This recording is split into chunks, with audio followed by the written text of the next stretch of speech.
Salut à tous, on se retrouve ce soir pour l'épisode 2211 du Zap Image. On commence tout d'abord avec ce joueur version miniature, c'est bien évidemment Erling Haaland, tout petit. Donc maintenant il a pris de la grandeur, que ça soit footballistiquement ou même physiquement, parce que maintenant il fait 1m95 par exemple, la même taille que Zlatan Ibrahimovic. Et footballistiquement aussi il a pris beaucoup de grandeur, Erling Haaland, avec son quintuplé hier. Et Guardiola sur Haaland, le problème de ce gars c'est qu'il sera critiqué à chaque fois qu'il ne marquera pas 2 ou 3 buts pour le reste de sa carrière. C'est juste la réalité, c'est vrai qu'on est tellement habitué qu'Haaland marque des doublés, des triplés, que lorsqu'il ne marquera pas lors d'un match ou 2 matchs consécutivement, donc il sera énormément critiqué parce qu'il n'aura pas marqué, alors qu'on est tellement habitué bien sûr qu'il marque beaucoup de buts dans les rencontres. Et toujours avec lui, donc Guardiola sur la sortie de Haaland, donc il a dit s'il arrive à 22 ans et marquer 6 buts en Ligue des Champions, sa vie sera ennuyeuse. Mais il a dit plus sérieusement, j'ai fait le changement parce que le match était fini, il y avait 6-0 quand il est sorti, c'est pour ça en gros qu'il n'a pas voulu le faire jouer davantage. Dommage, parce que nous voulions qu'il reste sur la pelouse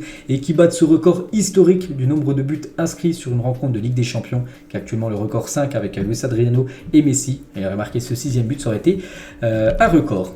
Et toujours avec lui, donc Haaland est jeune, il a seulement 22 ans, a désormais inscrit plus de buts en Ligue des Champions que Rooney, Eto'o, Robben, Kaka ou même Antoine Griezmann. Et voilà, tous ces joueurs, bon, à part Griezmann qui est encore en activité, mais tous les autres joueurs, ils ont fini leur carrière de footballeur, ils ne joueront plus jamais en Ligue des Champions. Et Haaland a déjà marqué plus de buts que tous ces joueurs-là. Bon, pas cumulé bien sûr, mais voilà, c'est incroyable bien sûr, les performances XXL de Haaland en Coupe d'Europe. Et toujours avec lui les gars aussi, cette photo publiée sur le Twitter officiel de l'UEFA Champions League par rapport qu'il est devant tout le monde, donc par rapport déjà, il lui a fallu seulement 25 matchs pour inscrire 30 buts, il est même déjà 33 buts, et aussi par rapport à l'âge, donc il lui a fait, ça a 22 ans et 236 jours qu'il a atteint ce total de 30 buts, donc il fait mieux Mbappé de 100 jours de mieux. Pourtant Mbappé avait battu ce record de Léo Messi d'un an. Mbappé par rapport à Messi. Maintenant Haaland fait encore mieux que Kylian Mbappé. Donc voilà, il va tout écraser dans le futur, Erling Haaland. Et toujours avec lui dans l'histoire de la Champions League, seuls 2 joueurs ont inscrit plus de 10 buts en une saison avec 2 clubs différents. Donc il y a Lewandowski avec Dortmund et le Bayern, c'est-à-dire qu'il a déjà inscrit minimum 10 buts avec le Bayern, minimum 10 buts aussi avec Dortmund sur une saison de Ligue des Champions. La même chose pour Haaland avec Dortmund et aussi avec Manchester City. Donc à Dortmund il avait fait 10 buts aussi, c'est son record actuellement. Il n'a jamais marqué plus d'autres buts dans une saison de Champions League. C'est-à-dire s'il marque le prochain but, ce sera sa saison la plus prolifique on va dire en Ligue des Champions sur cette saison là. Et n'oubliez pas le record aussi, c'est 17 buts de Cristiano Ronaldo sur une saison de Ligue des Champions entière, donc du premier match de poule jusqu'à la fin en gros, c'est Haaland jusqu'à la finale. Donc il y a des chances qu'il revienne sur CR7. Bref, on continue les gars, on va parler d'un grand match dimanche les gars, c'est le Classico. Et officiel, voici le maillot que portera le Barça ce week-end pour le Classico. Le logo de l'album Motomami de la chanteuse catalane Rosalia remplacera le sponsor Spotify. Je l'avais annoncé il y a quelques jours que le Barça allait jouer avec un maillot avec le sponsor Spotify qui allait être modifié avec un autre sponsor. Donc voilà, c'est officiel, ça sera ce maillot là que portera les joueurs catalans pour le Classico dimanche soir, coup d'envoi 21h.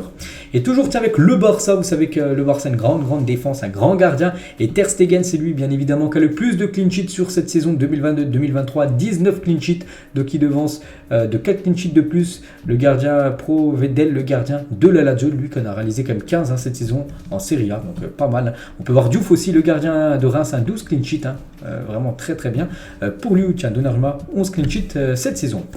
Le scandale d'arbitrage qui implique le Barça est maintenant entre les mains du parquet anti-corruption et anti-crime organisé. Vous savez que le Barça, là, il y a une grosse affaire qui entache le club, l'affaire Negreira, que le Barça aurait payé le numéro 2 de l'arbitrage pendant je ne sais pas combien d'années, voilà, pour que le Barça soit favorisé par rapport à l'arbitrage, et tout ça a sorti au grand jour, et du coup c'est pour ça que le Barça est dans de mauvais draps actuellement. Donc voilà, il y a le parquet anticorruption et anti-crime organisé qui s'est saisi de l'affaire, donc voilà, concernant la situation du club blaugrana. Et toujours avec le Barça, le Real, le traditionnel dîner d'avant Classico entre les présidents du Barça et du Real Madrid a été annulé par Juan Laporta.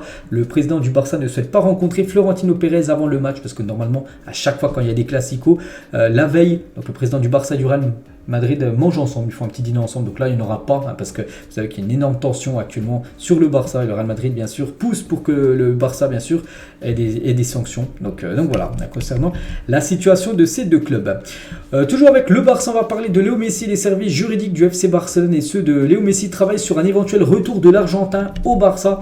Et même d'après Gérard Romero, vous savez, ce journaliste espagnol qui a des très bonnes relations avec le Barça, il a dit à partir d'aujourd'hui, il y a 60% de chances que Léo Messi revienne à Barcelone cet été. En gros, il dit qu'il y a plus d'une chance sur deux pour le retour de Messi du côté de Barcelone. Un petit rappel, à Messi n'a toujours pas prolongé du côté du Paris Saint-Germain et ça sent, je pense, moi, le départ après l'élimination la semaine dernière de Ligue des Champions. Je pense qu'il va quitter le club et pourquoi pas un retour au Barça. C'est bien sûr envisageable pour la Pulga, surtout que sa femme, la femme de Messi, Antonella Roccuzzo, continue d'exprimer son amour pour la ville de Barcelone. Donc à chaque fois qu'il y a les jours de repos, la famille Messi prend leur jet privé direction, ils font Paris, direction Barcelone.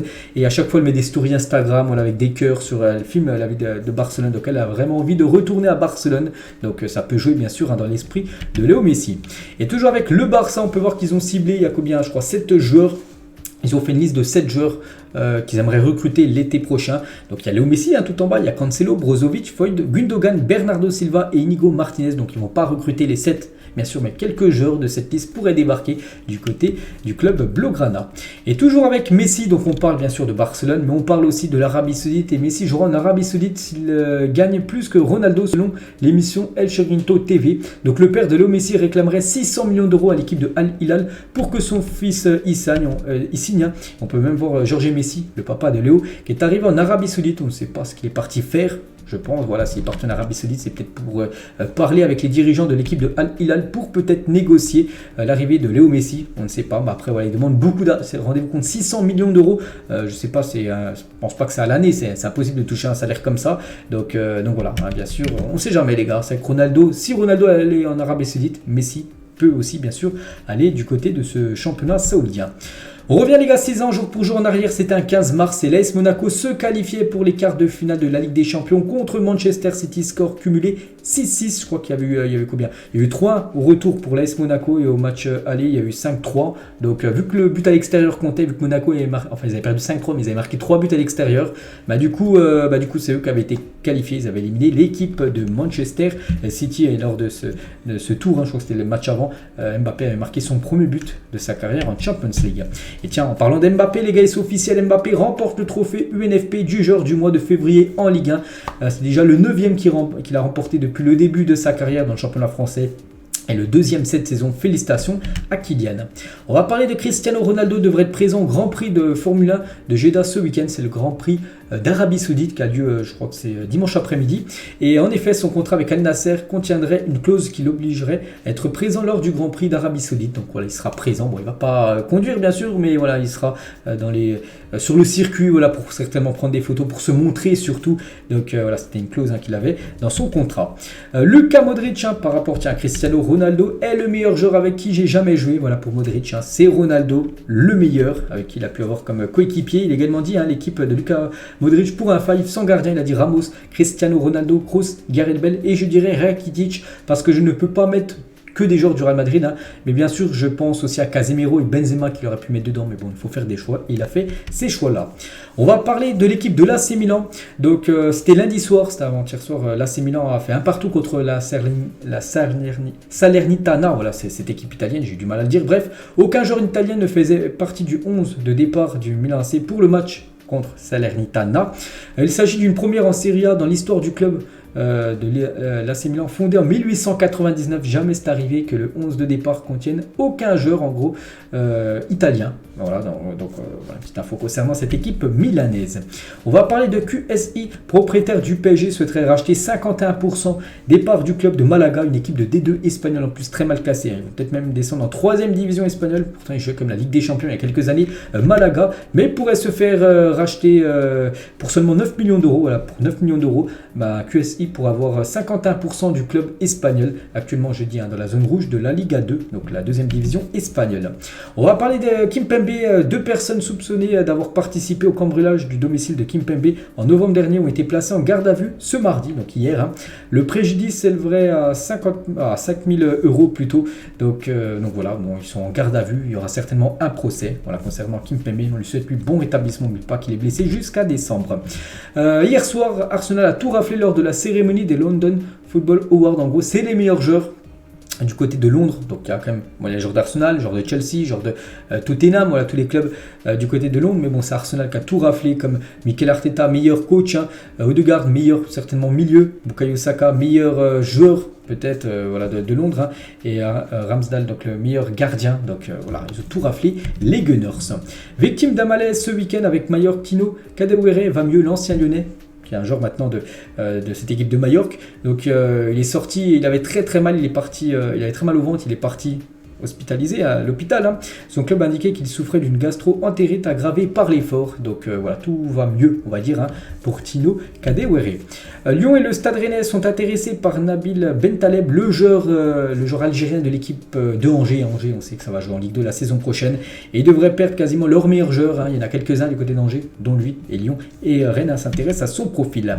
G. Vardiol qui a vécu une soirée compliquée, très compliquée hier, bien sûr, contre Haaland, est une des cibles prioritaires de Manchester City pour l'été prochain. Voilà, même s'il en a pris 7 hier contre City, mais City s'intéresse à lui, c'est pas depuis hier, c'est depuis quand même pas mal de temps. Donc Chelsea et Liverpool sont aussi sur le coup concernant le défenseur du RB Leipzig.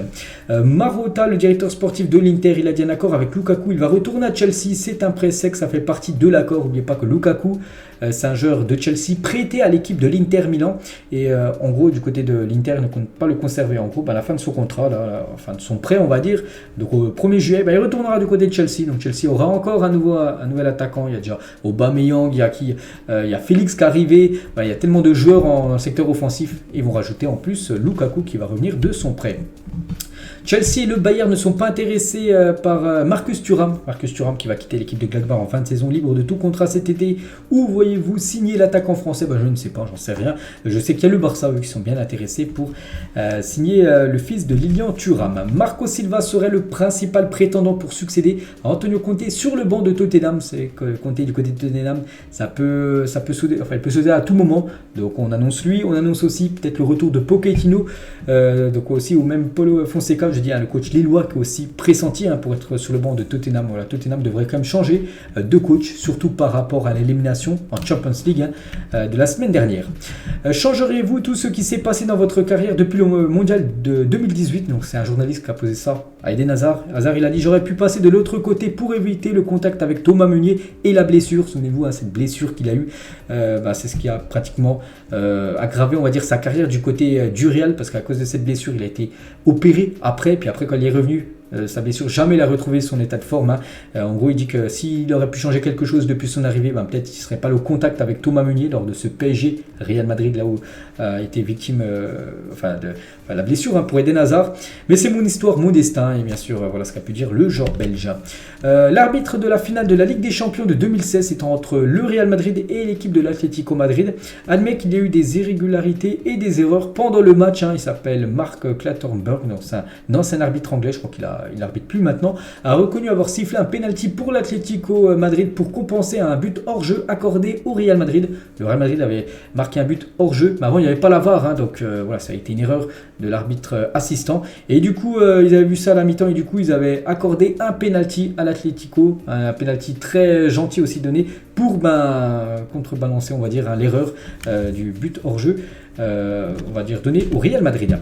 Balogun, l'égal attaquant de Reims, il a dit: l'ambiance au Vélodrome, ce qui m'a le plus impressionné, c'était mon premier match ici, je ne savais pas à quoi m'attendre, ça m'a surpris car je ne savais pas que Marseille était une si grosse ville de football, vu que lui c'est un joueur anglais, il est anglais et tout ça, donc je pense pas qu'il regarde beaucoup la Ligue 1, il ne savait pas l'atmosphère qu'il y avait du côté du Vélodrome et ça l'a beaucoup marqué, Balogun, cette atmosphère spéciale du côté du stade Vélodrome.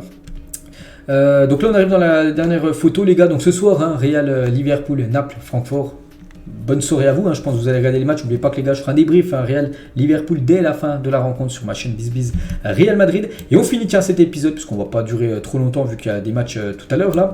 Celui qui vous a le plus impressionné cette saison, donc là il y a du lourd, il y a quand même Mbappé, Rashford, Osimhen et Erling Haaland. Donc lequel pour vous vous a le plus impressionné depuis ce début de saison? Donc moi je partirais quand même sur Haaland. C'est vrai que bon, il a marqué un gros match hier, mais voilà, c'est lui quand même qui a marqué le plus de buts parmi ces 4 là depuis le début de la saison. Il est impressionnant quand même, Erling Haaland. Donc voilà les gars ce qu'il y avait à dire ce soir. J'espère que ça vous a plu. On se retrouve demain midi. On parlera bien sûr des 2 résultats, voilà, de la Ligue des Champions de ce soir. Bonne soirée à vous et à demain.